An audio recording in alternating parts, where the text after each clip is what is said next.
Hi, everybody. Welcome back to Audiotree Live. Today is Saturday, April 13th. My name's Austin. I'm sitting in today for Fingy and Psalm, who are usually hosting the show. Before we begin, I want to remind you to subscribe to our YouTube channel. Please hit the button below so you never miss these awesome bands that we painstakingly curate for you guys. We spend a lot of time finding what we think is like the best music in the world for you. So hit the subscribe button if you want more of that. And this session is available on all streaming platforms. That's Spotify, Apple Music, iTunes. You can find our artist profile, Audiotree, on all those platforms and find all the music we curate for the show. So without further ado, I want to welcome back to our studio Hannah Wicklund. She's a South Carolinian-born, Nashville-residing guitarist, singer. Her new album, The Prize, is an emotional journey through her experience of love and heartbreak and taking her power back. So I'm so excited for you all to experience this with me. Without further ado, Hannah Wicklund.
Rattlesnake, who do you speak of? There's a bitter world out there that you're keeping me from.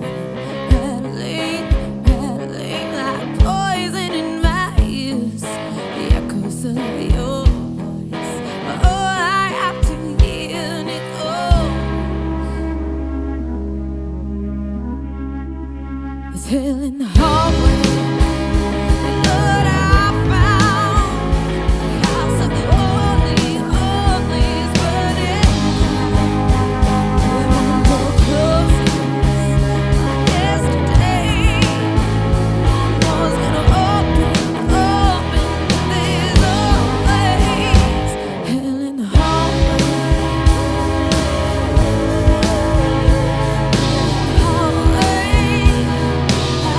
I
Still in the hallway.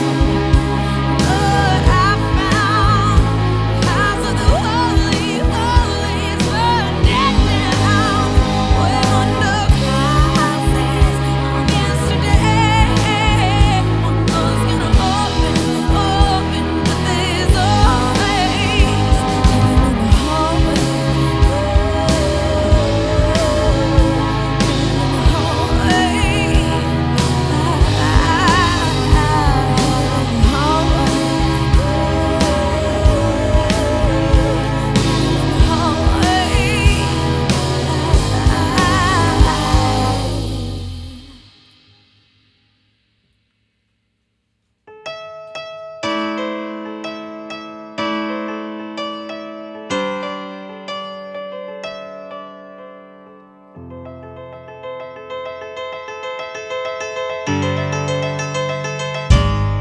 Maybe I'm abrasive, maybe I'm too much, baby you're elusive and tender to my touch.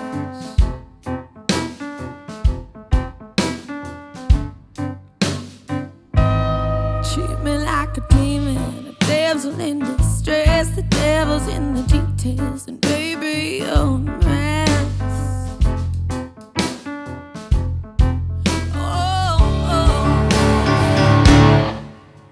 Wonder what you say to me now.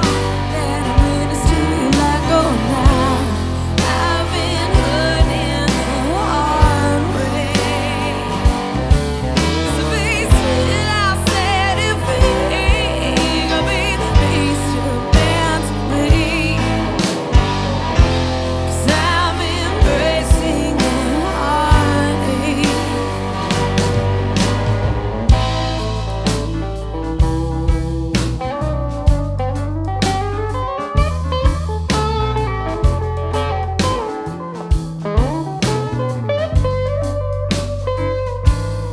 Tell me it's me alone that ignites the fury down inside your bones. Be still, set you free. Wonder what you say to me now. That I'm witness to you like oh now. I've been learning the hard way. Be still, I said if we gonna be the beast you're meant to be. 'Cause I'm embracing the heartache.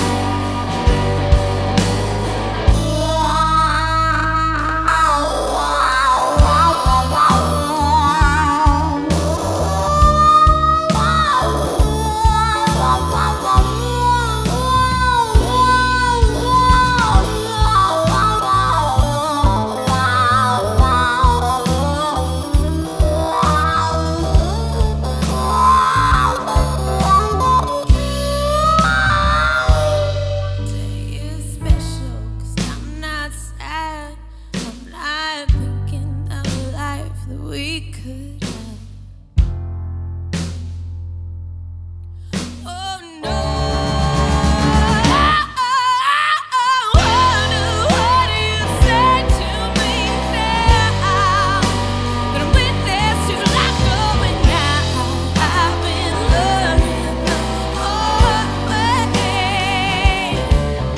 Be still, I said if we gonna be the beast you're meant to be.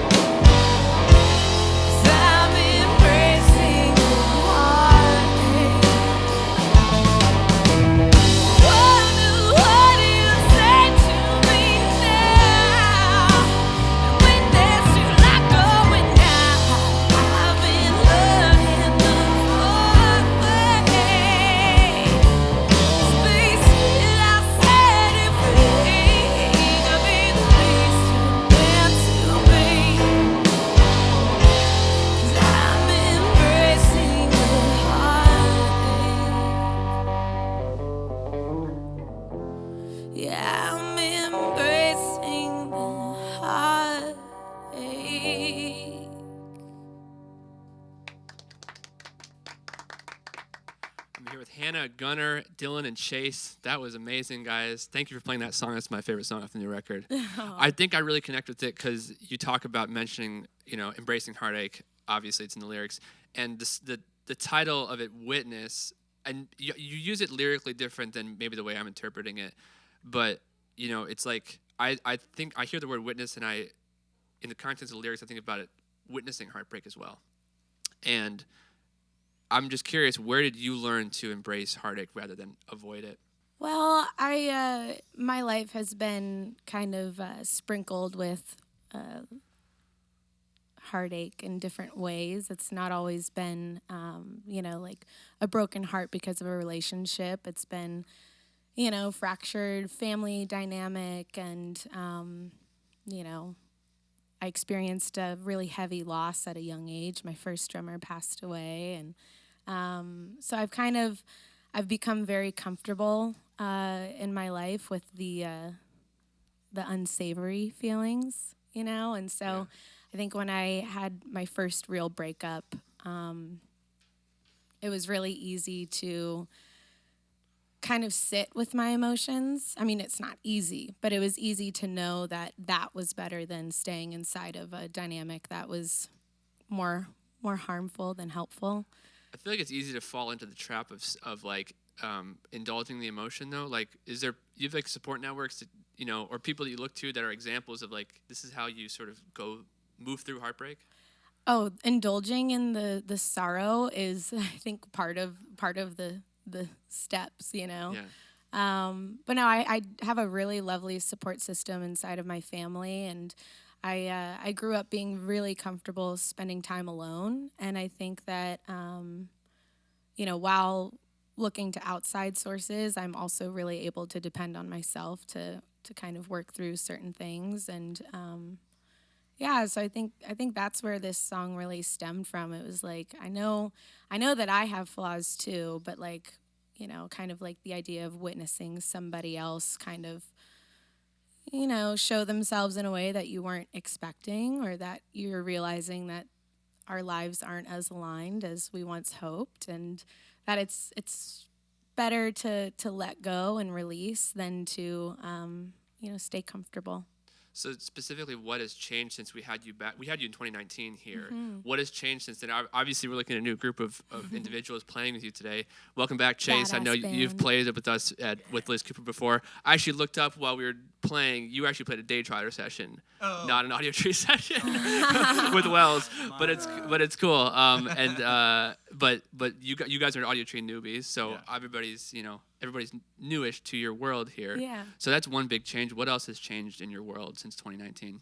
I'd say a lot has changed. I think I certainly have found my path as like a human being, and also as an artist. I've always been very secure and known who I am as a musician and as a person. But I think that evolution from, I guess I was like, 21?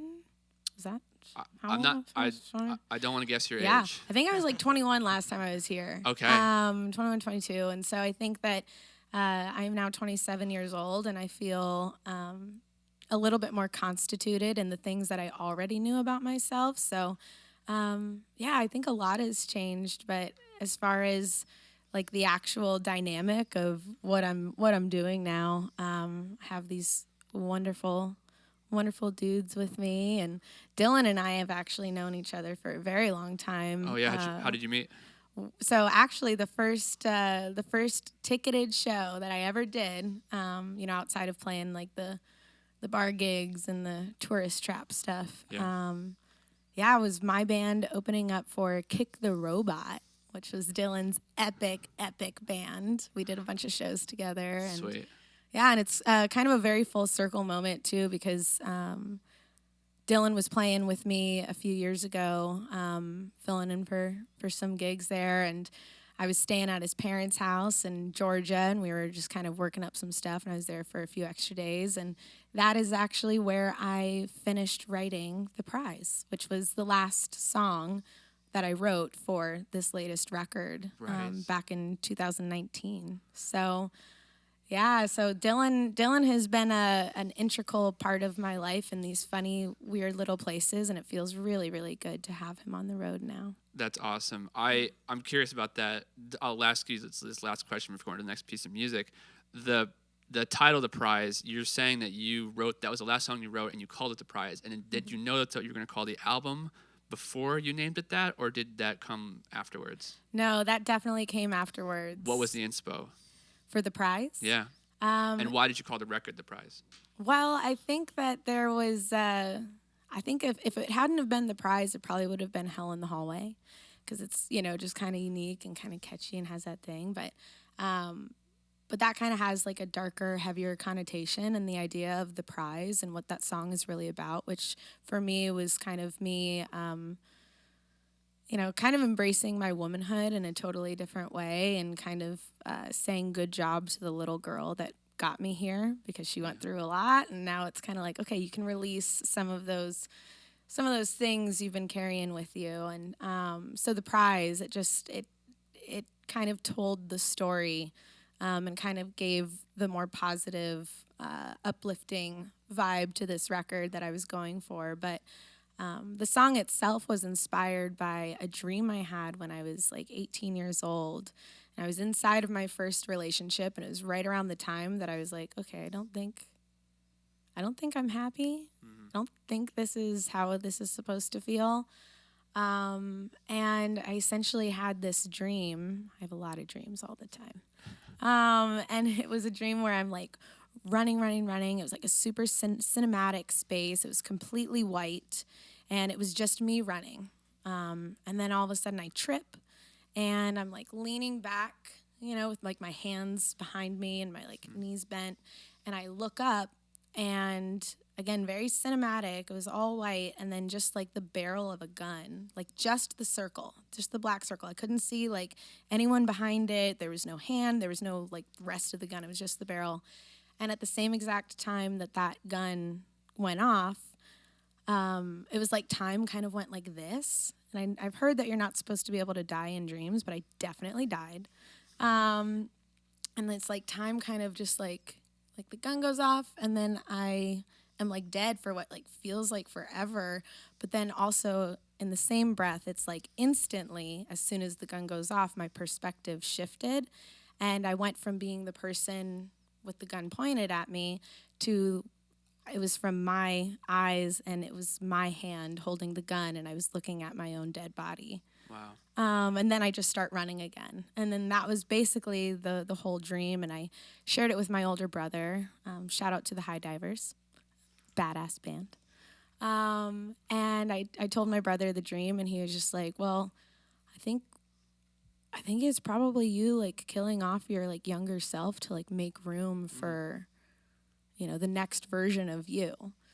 And to kind of, I just moved out of my parents' house, just kind of shedding that younger self. It's a lovely interpretation. Yeah. And I carried that with me, and I knew I wanted to write a song about that dream for a very long time, for a few years. And I think it came together exactly how it was supposed to. It did. You're not playing it today, but I encourage people at home who go listen to this record and listen to the Prize. It's an amazing track.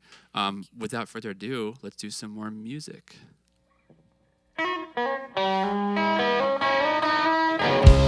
Battles rage in the nursery. The crimson roses hang upside down. Checkerboards laid out like a runway. Gotta play both sides every night and day. 'Cause I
beautiful, guys. I want to give a group question that we're not going to answer right now, but while I ask Hannah some other questions, I want everyone to think about what's an album that you wish you wrote, and why do you wish that you wrote it? And while everyone's thinking of that answer, I'm going to ask you. We invited you back because of how honest you are in your music and how authentic you are, that you were truly a light when you perform. And I think everyone who has seen you would probably agree with this. So I'm curious, do you ever find it challenging to remain in that authenticity in your art? Not really. I think that that's kind of been my the backbone of who I am as an artist, even since I was young. Like the first EP that me and my band ever recorded, I was like 12 years old. And there's a song on there called Versus the Villain. And I still am so proud of that song. Yeah. And I've always been a quality over quantity writer and artist. And so I pour like everything into each song that I write. And I think having had some challenging experiences as like a young kid, like by the time I was 12, I had already gone through some really wild emotions as a human being. And so it's always been just a completely cathartic experience for me, writing. I mean, you know, I think on every album that I did when I was like younger, you know, like a teenager and stuff, there's like, I consider like maybe like one, maybe two filler songs that, you know, didn't quite hit that depth that that I identify with the most. But I think at this point, I'm really hesitant and not really going to do anything unless it kind of feeds my soul, and that's with, you know, music or art or the food that I eat. Yeah. Right, everything can be embodied. I love it. I read an interview once. You said like by the age of 22, you'd already played like 2,600 shows, and for someone with such a prolific foot in live music, what kind of advice would you give to someone young who's sort of looking to find their voice or looking at their reps in? Like, what advice would you give them? Well, I was really, really fortunate to be from a place. I'm from Hilton Head Island, South Carolina, where there was just like no lack of opportunity to play, and like so many restaurants hired musicians and so many festivals. And so I was really fortunate in that. And so there were a lot of opportunities for me really young to start playing shows and to, you know, play benefits. And I played for free a bunch as a kid. And I pretty much said yes to everything. So finding my no was pretty hard as I got older. So that is the caveat, you know, you don't want to say yes to like everything. But I think if you're getting started and trying to, you know, get your 10,000 hours in and stuff, it's ultimately about finding as many opportunities to play in front of people as possible, because I know that the growth that I experienced as a musician really only came from playing live.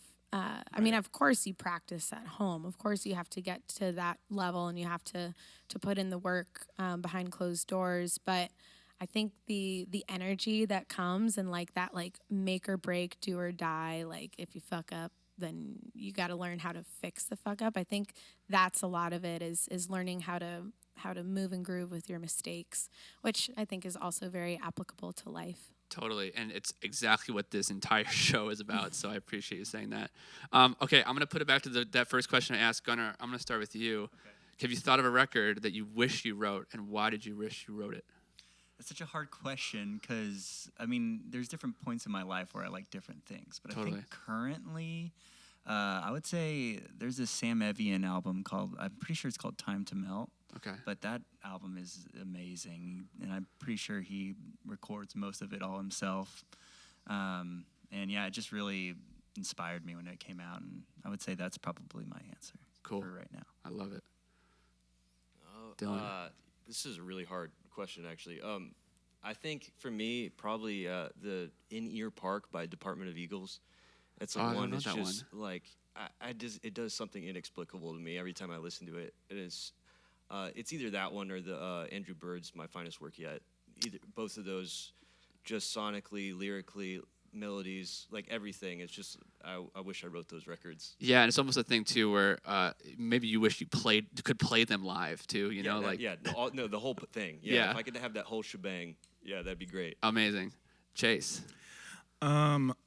So I kind of have two answers. I would say Sgt. Pepper's just because it's the best record of all time. Man, I was just listening to that record so last weekend, and man, I just think of the production on those old Beatles albums and how just different and crazy it was, and they really tried everything, and I just so appreciated that. And it's got that balance of like humor and seriousness. Yeah. And also just really great songs. There's not a single song on that record that's bad. And a great movie. Yeah. But my other answer would be In Rio by this guy, Carwyn Ellis. He's a Welsh musician. I think that he played with somebody. I can't remember who it was. But he recorded this record over COVID and did it with the Wales BBC Orchestra. And it's a very Latin feeling record. But all the lyrics are in Welsh, which thankfully, it kind of sounds somewhat Portuguese. You know, it has like a similar feel to it. And that's like that record. I put it on nonstop. I think I said In Rio. That's the name of the record. Like YN Rio. It's fucking fantastic. Amazing. Hannah, is there a record that you wish you wrote? Oh, crap. I forgot to think about it. I'm sorry, I just bombarded you with questions. No. During the homework. I got lost in learning about these records because I really don't know. Other than Sgt. Pepper's, those are all new to me. Honestly, I'd probably say Fetch the Bolt Cutters, Fiona Apple. I think that record like really heavily inspired me before I'd already written the Prize, but that record just kind of gave me that last little inspiration that I needed to really like say, okay, let's get some studio time on the books and let's start this project. Was it lyrics or music or all of it?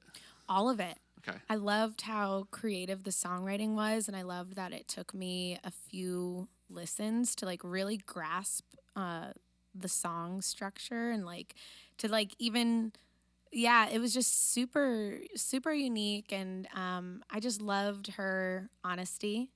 And I think that, I could relate heavily to the lyrics. And there's not, as a woman in music, there's not too many records out there that are like kind of hinting at what it's like to be a woman in the music industry. And a lot of her like anger that came through and just like a lot of the stuff that she was kind of hinting at really hit home for me. And like Under the Table, that song is incredible. And I just, I was, as an adult, that was the most invigorating and inspiring find, which my brother showed that to me. So cool.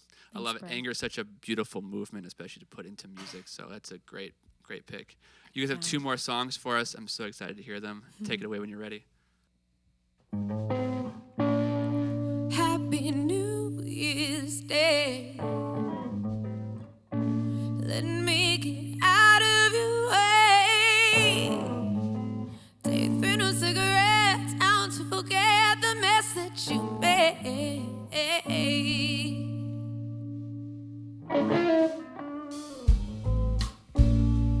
Oh, your skateboard is split in two. And what I'm ready for me and you. Splinters in my feet, or I have to keep running back to you.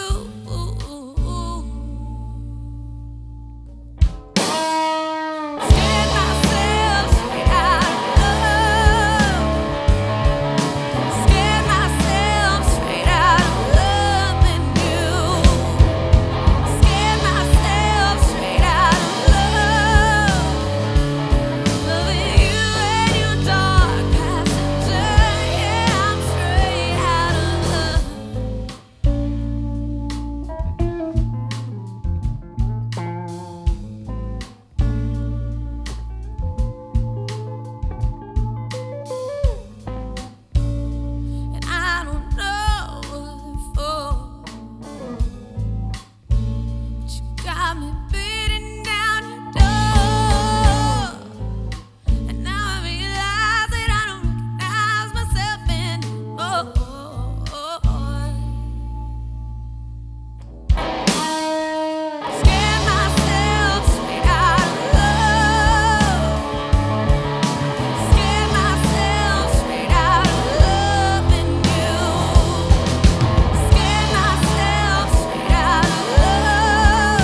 Wow, thank you, Hannah, Gunnar, Dylan, and Chase. That was unbelievable.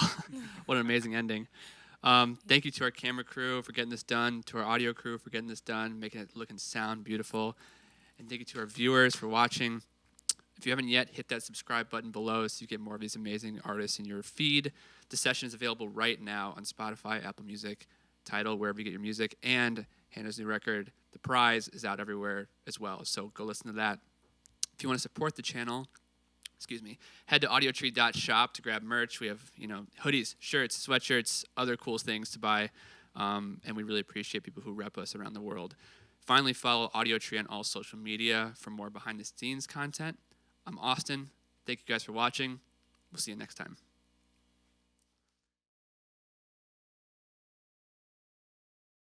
All right, so you guys want to do it for real now?